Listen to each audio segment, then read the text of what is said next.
Hello and welcome. Here I am in the middle of a giant field. Today I will be talking about my favorite games of 2023. I thought it would be fun to talk about these games using an award show format with categories that matter to me. You can see those categories using the chapters on this video. Now, a bit of a disclaimer, obviously, since this is a list of my favorite games, I can only talk about the games that I played. So if your personal favorite game isn't mentioned, that's perfectly okay. Chances are I just didn't play it, but I'm sure that it's good. In fact, if you would like to tell me about it, feel free to leave a comment below. I'd love to hear about your favorite games too. Now with that out of the way, let's jump right into it. I'll be kicking this one off with an award for Best Story. Here are the nominees.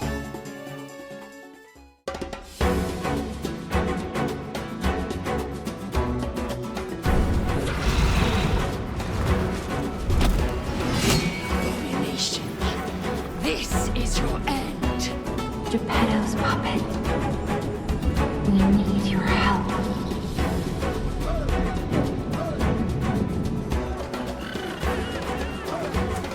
Sorry, Ambrosia. I won't be hunting today.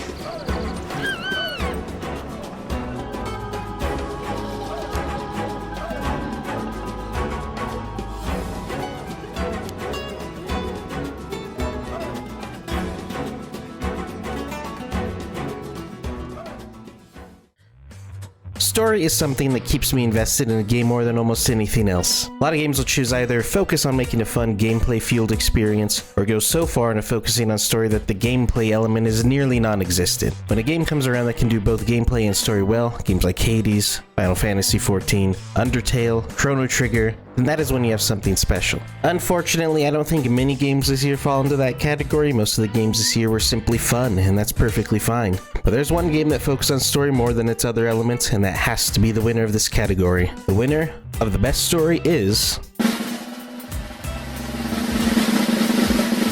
Paranormasight. This is a game that I don't know if a lot of people have heard of, but it was a surprise to me when it came out. And it was very well made, visually interesting, and the story was engaging and kept you going. I mean, it's almost unfair to the other nominees considering this is a visual novel, so of course it focuses on the story more than anything. But that's just how things go sometimes. The other nominees all had good story, but something was just missing. Baldur's Gate 3 was too straightforward story-wise. The writing for characters is what shined in that game. Liza P had a good story. It wasn't very surprising or anything, but it was well told. I simply thought Paranormasight was more interesting. And Final Fantasy XVI, while the story was good, there's some issues I have with it, especially with the handling of Jill, and the fact that it just becomes another kill god JRPG by the end. Either way, that's it for the best story category. Congratulations to Paranormasight. Next up is the award for Best Visuals. Here are the nominees.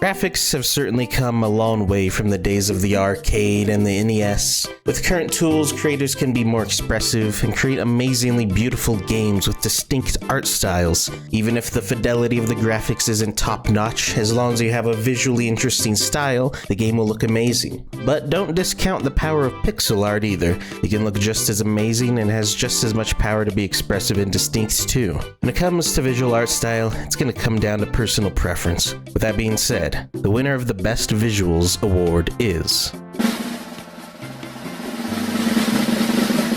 Lies of P. This was a difficult decision for me. All these games look absolutely beautiful, but what sells it for me with Lies of P is the atmosphere. The atmosphere is just fantastic. Every single location is visually interesting. The passing of time as you make progress also feels great, and sometimes the game just looks absolutely gorgeous. Sea of Stars had great pixel art. RE4 Remake looks really good as well. Final Fantasy XVI had absolutely jaw-dropping vistas, and Hi-Fi Rush looked as fun as it played. But the atmosphere of Lies of P gives it the edge for me. Congratulations to Lies of P. Next up is Best Soundtrack. Here are the nominees.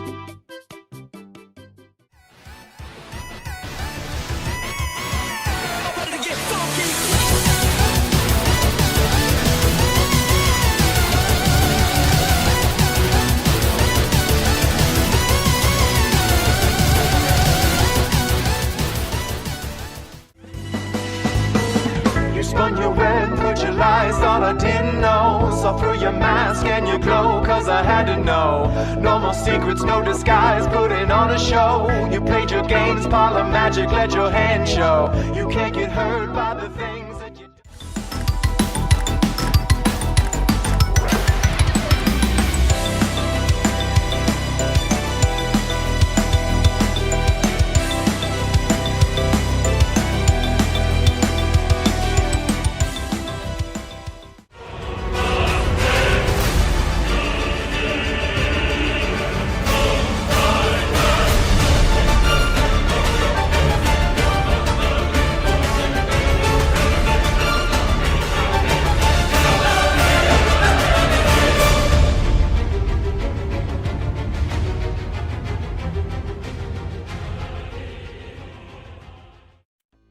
God damn, so much fantastic music this year. The great thing about game soundtracks is that you can listen to them anytime you want via YouTube and places like Spotify. It's pretty much the only aspect of games that you can still fully experience and enjoy even when not playing the game. This was a difficult decision once again. I love the soundtrack for each nominee here to death, but there's one that I just have to give it to. The winner for Best Soundtrack is Final Fantasy XVI. I don't want to be biased, even though this is my own list, but I am a huge fan of Masayoshi Soken, the composer for Final Fantasy XVI, because of his work in Final Fantasy XIV, which is equally as fantastic and perhaps better in some cases. Either way, Soken does amazing work, and I was blown away listening to a lot of the music in this game. Pizza Tower and Sea of Stars are fantastic as well, but they don't reach the level of pure awesomeness that is Final Fantasy XVI. Hi-Fi Rush is a close contender, but a lot of the music used in that game is licensed from like rock bands and stuff. And the streamer mode music that replaces it is good, don't get me wrong, but not as good. It was really damn awesome when Invaders Must Die started playing, I'll say that much at least. But Final Fantasy XVI is all original, and every single track, especially the icon fight music, is absolutely bonkers amazing. Congratulations to Final Fantasy XVI. Next up is the award for Best Gameplay. Here are the nominees.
Yeah, there are a lot of nominees this year. Like I said, when talking about story, most of the time you'll focus on either gameplay or story more, and I feel like gameplay was focused on quite heavily this year for games. That's pretty great. Not every game needs a crazy, well-written story. Games are meant to be fun, and even for a guy like me who does love great stories, at the end of the day, if the game is fun, well then it's fun. This was a close call between two nominees, but ultimately I think this one comes out ahead. The award for Best Gameplay goes to Hi-Fi Rush. It was either going to be this or Baldur's Gate 3, but what tipped it over for me was the rhythm element to Hi-Fi Rush. BMC style combat where you time your attacks to power them up.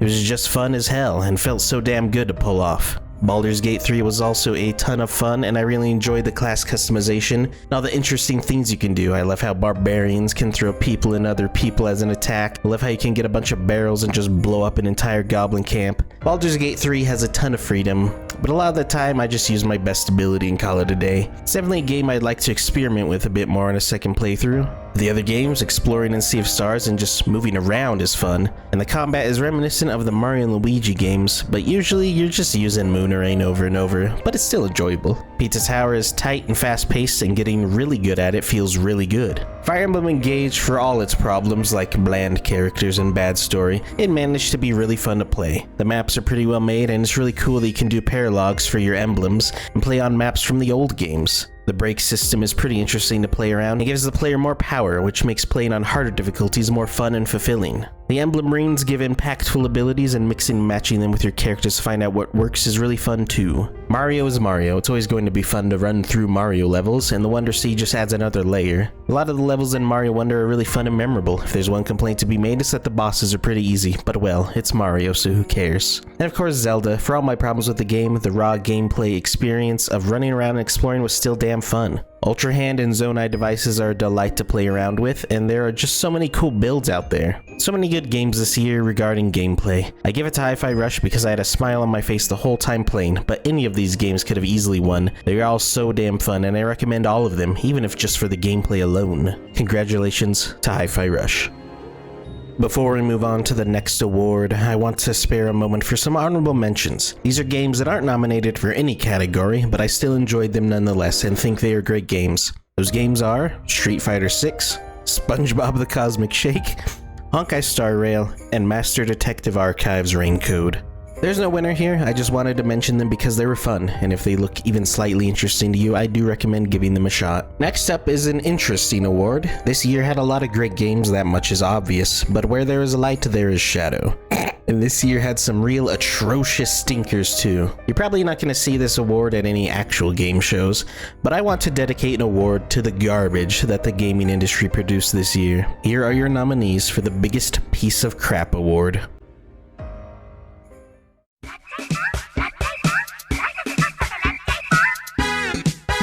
I just knew shit with my mind. I'll make sure somehow working some abilities. I just knew shit with my mind.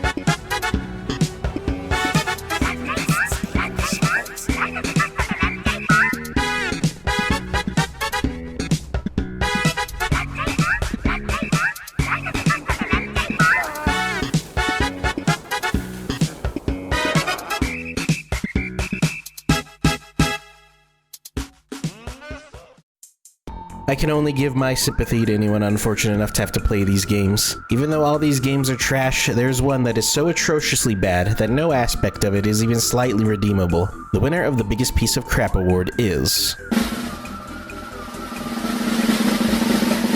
Gollum. Yeah, this thing freaking sucked. I don't even want to spend that much time on it. It should be cast into the Shadow of Mordor where it will never see the light of day again.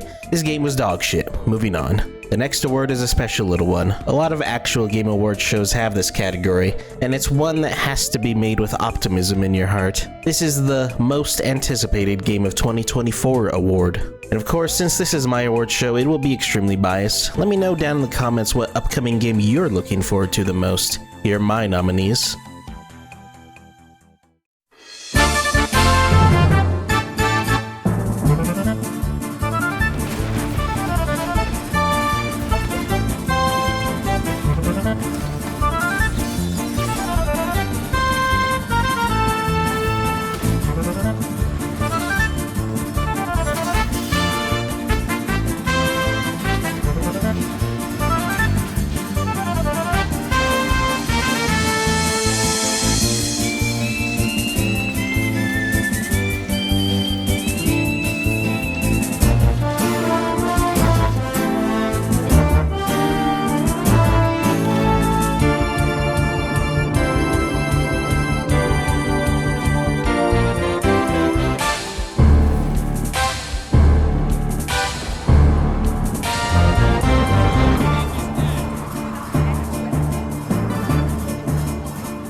problem with this award is that something disastrous could happen and all of these games could turn out to be garbage. I really hope that's not the case, but that's why the award must be given with optimism and hope.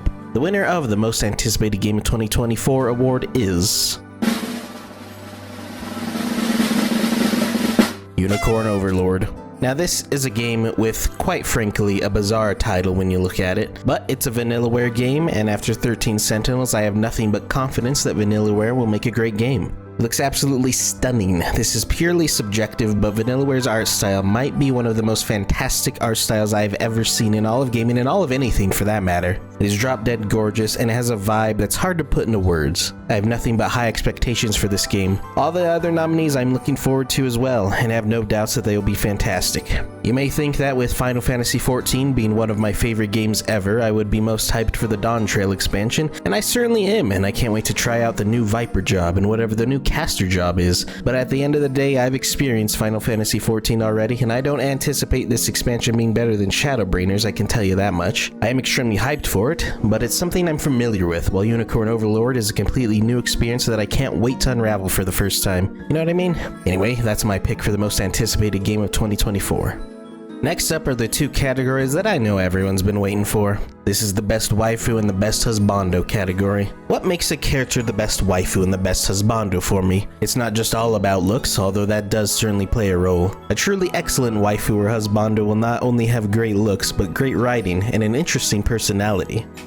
The greatest waifus and husbandos are characters you'll think about often, even years after playing the game they were in. Okay, enough dramatics. These categories are pretty much just for shits and giggles, but I do think this is a good opportunity to talk about the characters of some of these games. If gameplay and story is what hooks me into a game, then characters are what makes me fall in love with a game. When creating a story, you have three main elements: the plot, the characters, and the setting. Of these elements, the one that has the biggest impact for me is the characters. You can have an interesting and fresh plot, you can have an amazing and fleshed out setting, but if your characters are dull and boring, that story is going to feel dull and boring as well. You can have a very straightforward by the book's plot in an average setting, but if your characters are extremely well written and interesting, that story is still going to be regarded as fantastic, even if objectively the plot is pretty average, because characters are what people relate to and attach to in a story. So while these two categories were made just for fun, I do want to point out that characters are really important. Anyway, enough serious talk, let's get into these categories. Let's start with the waifus. Here are the nominees for Best Waifu.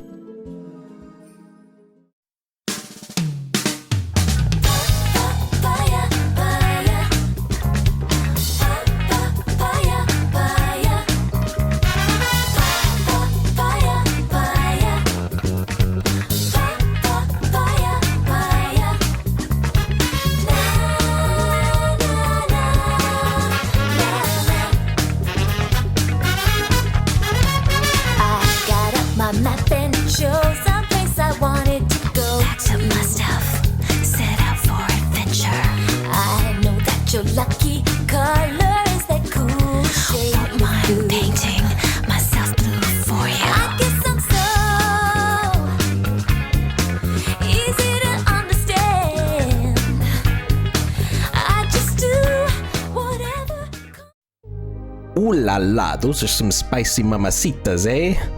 Sorry. Anyway, yeah, a lot of great waifus this year, I tell ya. When I first saw Purah in Zelda, I was shocked. She was so weird looking in Breath of the Wild, but goddamn what a glow up. And people say, why is everyone only now talking about how hot Purah is when she was hot in Age of Calamity? But she was way hotter in Tears of the Kingdom, and by a lot. And also, I don't think as many people played Age of Calamity compared to Tears of the Kingdom, so of course she's gonna get a lot of attention, especially when they made her that hot, like goddamn. Anyway, I'm getting sidetracked. Let's announce the winner, shall we? The winner of the Best Waifu Award is... Shadowheart. You probably thought I was gonna say Purah after that tangent, but nope, it's gotta be Shadowheart. A lot of people might get put off by her sassy personality, but for me, that's one of the things I like. Hoo boy, let me tell you. And damn, does she look great too. She also has a very good companion storyline as well. She's just fantastic. Karlach is a close call too, but ultimately I have to give it to Shadowheart. Yunaka is a fun character, but ultimately she's just a Fire Emblem character, so pretty gimmicky overall. Ashley was pretty good in the remake, and the mouse Ashley memes made her even more likable. And listen, I'm not gonna judge, but if you're really into feet, then Capcom really knocked it out of the park with Juri. I mean, what the hell is this screen? Other than the feet, Juri is a fun, crazy character, and that's something a lot of people like, including me. And there's March 7th. Her name is bizarre, but she's pretty cute. But if I'm being honest, the only reason she's on this list is because I needed one more character to make this category have as many characters as a Husbando category, which was easier to fill. She's good, don't get me wrong or anything, but I didn't play a whole bunch of Honkai Star Rail, so maybe if I played it a bit more, I'd like her some more. Anyway, it doesn't matter, because Shadowheart is by far the best waifu here, undoubtedly, full stop.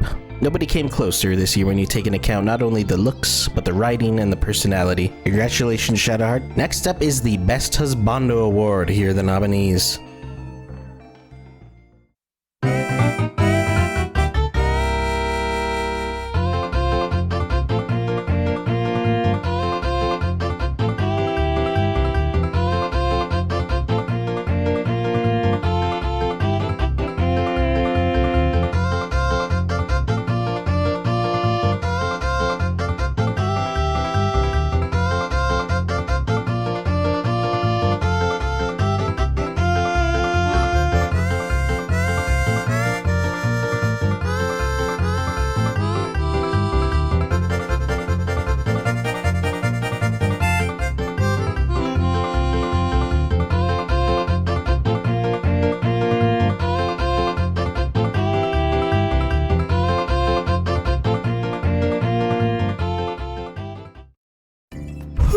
Let me grab a towel to wipe off the sweat from my brow. This year sure was loaded to the brim. Not only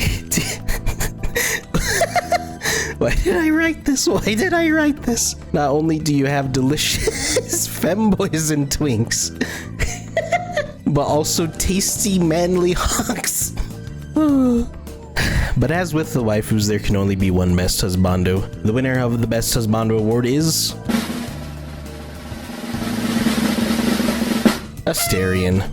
Surprise, surprise, both the Best Waifu and Best Husbando were from Baldur's Gate 3. I mean, is it really any surprise when one of the features of the game is the ability to romance your party members? Of course they're gonna make for great waifu slash husbando material. With Asterion, it's official, vampires are back on the sexy menu. Twilight kinda made liking vampires a little embarrassing, but now, ooh baby, we are so back. I mean, you can let Asterion bite your neck and suck your blood, and I know for a damn fact that's a fetish for some people. And geez, after playing Baldur's Gate 3, it might just become a fetish for me too. Asterion is the winner not only because he is damn hot, but just like Shadowheart, he has an interesting personality and great writing. You aren't super sure if you can trust Asterion at first, but as the story moves forward and you progress his personal storyline, you come to understand him more and more. And it sure doesn't hurt that his voice actor is absolutely amazing. A truly great character. The other nominees were all great too, though. Leon Kennedy is of course a classic, and damn, they made him look so good in the RE4 remake. Peppino is a bit of a meme pick, but also he would probably make for a genuinely good husbando. His anxiety is pretty relatable, and while he is perhaps a bit crazy, that's what makes him so likable. And damn, pizza is tasty, so maybe he's tasty too? Why did I write that? Link is absolutely grade A husbando material. If Baldur's Gate 3 wasn't so damn good at character writing, he'd be a strong contender. But it was actually quite easy to discount Link this time because Tears of the Kingdom didn't have the Gerudo outfit, which is just a damn shame. If I can't have a femboy Link in my life, then why bother? Rosado from Fire Emblem is pretty gimmicky, all things considered, just like the rest of the FE Engage cast. His gimmick is to be the boy who looks like a girl and likes cute stuff, and that's it. Don't get me wrong, he executes that function extremely well. He is damn cute, extremely cute even. But beyond that, there just isn't that much to him, which is a shame. I hope future Fire Emblem games can grow a brain and make more interesting characters. There's so many tools to save your characters' lives. Do we really need so many characters in every Fire Emblem game? It just makes it so you can't focus that much on each one. A smaller cast with more focus on writing would be pretty cool, but I'm getting off topic here. Clive is another great husbando, a great voice actor as well. He's one of the highlights in that game, and while his story arc is nothing you ain't seen before, it's handled very well. And Clive is very likable, and so sexy. P is a bit of a cutie, not much going on character-wise. He doesn't really even talk, but you do uncover a bit about him throughout the game that is genuinely interesting. But overall, he's just a bit of a cutie. Yep, Asterion's the winner of the Best Husbando Award. I mean, every companion in Baldur's Gate 3 is a great husbando or waifu, but for me, Shadowheart and Asterion are above the rest. Asterion, do you have anything to say? Thank you. No problem, Asterion, no problem at all. And now for the final two categories. These are the big ones. The best overall games. You may be thinking, how can there be a category comparable to Game of the Year? Well, games are something that don't typically vanish when the year ends. There's so many games out there, it's impossible to play them all. So of course, alongside games that came out this year, I played games that did not come out this year. I don't want to discount them from my end of the year video just because they didn't come out this year. So this category exists solely to celebrate any truly spectacular games that I finally got around to, no matter how long they've been out. Here are the nominees for the best game I played this year that didn't come out this year award.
You may be thinking Hollow Cure did come out this year, but actually it's just that the Steam version released this year. It was actually out last year on itch.io. If there's any games you played this year that didn't come out this year that you really enjoyed, let me know in the comments. Sometimes your favorite game of a certain year might not even be one that came out that year, and I think that's something still worth mentioning. Anyway, the winner of the best game I played this year that didn't come out this year award is Higurashi When They Cry. Now, I kind of use the term game loosely here. This is a visual novel. The most gameplay you're gonna be getting from this is clicking the auto advance button. Although in Chapter 8 there's a bit of a puzzle to solve. I don't know how to explain it without spoilers, so I'll leave it at that. Yeah, it may be just a visual novel, but story and characters are two things that entice me into a game more than anything. Yes, I can have an absolute blast playing a game that is fun, but games with great story and characters? Now there's a game I won't soon forget. Higurashi delivers spectacularly on both. A lot of people will say Steins Gate is the best visual novel out there, and in a lot of ways I agree. I think Higurashi has an equally interesting story, but if I'm being frank, Higurashi straight up has better characters. I don't dislike a single character in Higurashi. I love the entire main cast and the side characters too. One thing Higurashi does have though that bugs me is really outdated and cringy scenes, especially in the restaurant. If you know, you know. But I can look past that because the main plot and the characters are all super well written. A big problem with Steins Gate and, well, all of the science adventure visual novels is that the villains are not as interesting or well written as the main cast. The villain from Chaos Child, I won't say who it is, but like his motivation is that he thought it would be funny. What? That's trash. Higurashi has much better antagonists. I did think for a moment that I wouldn't like the antagonist, and at first their motivation seemed lackluster at best, but after discovering and exploring their backstory, I gotta say, I'm pretty impressed. It's not on the level of Final Fantasy XIV Shadowbringers villains, but still quite good. Judgment was a Yakuza game through and through. I didn't really like the chasing or stealth stalking segments, like, at all, but I enjoyed the rest of it, and it felt good to punch people as usual. Hollow Cure is just damn fun, a free version of Vampire Survivors with some unique elements. I think gameplay-wise, Vampire Survivors is still superior, but it is nice to have a free version with a lot of passion put into it, and if you're a big Hololive fan, you'll love it. Be wary though, if you play this game, you may end up falling down the Hololive rabbit hole without hope of escape. And then yeah, I played RE7 and RE8 for the first time. I think I liked RE7 a bit more, and it was overall more spooky. But damn, nothing in my life was scarier than that godforsaken baby segment in RE8. Even before the lights turn off and the baby shows up, I'm starting to sweat and feel my heart rate going up. When the baby showed up, I was genuinely terrified. It was damn awful. I get scared pretty easily, so that section really fucked me up good. But hey, if you enjoy that kind of thing, then you'll be super happy with that segment. The rest of the game was not very scary though. It was more like RE4 where you just shoot stuff, but not as good as RE4. Anyway, that's it for that award. And oh, what's this? Our crew is live in Hinamizawa right now. The Shrine Maiden, Rika, is here to accept the award. Hello Rika, you're welcome to give a speech. Anything to say? Thank you, Rika-chama. Alright, let's move on to the last award, the big one, the best game of the year. Here are the nominees for Game of the Year.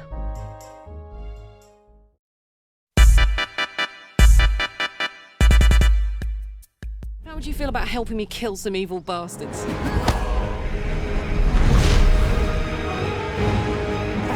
Blackith blesses me this day.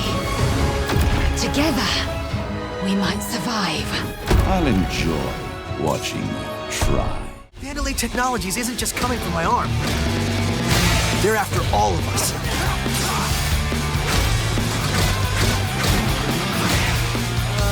That's the defect!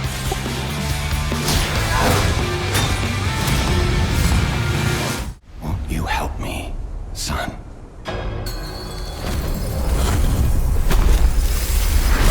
Your lies are a rare ability.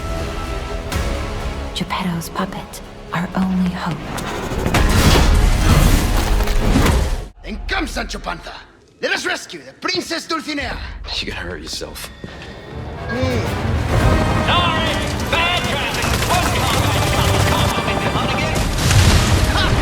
This is kind of fun.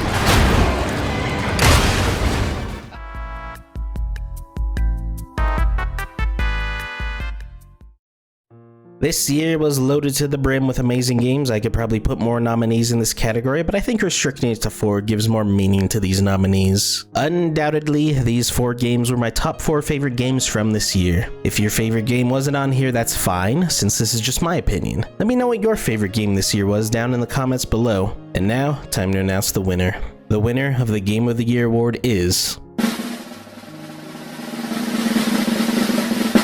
You already know what it is, it's Baldur's Gate 3. I mean, was there any doubt? Yeah, it didn't win Best Story, or Best Visuals, or Best Soundtrack, or Best Gameplay. But remember what I said a few times, characters are one of the things I care about most. And this game blew every other game this year out of the damn water in terms of characters. Yeah, I liked Paranormal Sight's story better, but Baldur's Gate 3's story was still good. Yeah, I liked Lies of P's visuals more, but Baldur's Gate 3 still looks damn good. Yeah, I liked Final Fantasy XVI's soundtrack more, but Baldur's Gate 3 still has some bangers. And yeah, I liked Hi-Fi Rush's gameplay more, but Baldur's Gate 3 is so free and so damn fun regardless. Baldur's Gate 3 doesn't really have any weak points. Yeah, it doesn't reach the level of other games in each category, but it's consistently great at everything. Add in the fact that the characters blow every other game out of the water, and yeah, you have the Game of the Year. RE4 Remake was great, but the fact that it was a remake prevents me from giving it Game of the Year even if it is amazing. Lies of P was an absolute treat. It's an unforgettable game, and a lot of people are saying it's their Game of the Year, and I can certainly see why. Hi-Fi Rush came out of nowhere, and it was absolutely amazing. It was only $30 too, if I remember correctly, and free with Game Pass. It showed up out of nowhere and was just amazingly fun start to finish. I'm glad it got a lot of recognition, it truly deserved it. But even so, Baldur's Gate 3 is #1 for me. Yeah, I know, real original, right? But where there's smoke, there's fire, and this game truly lives up to the massive hype and praise it received.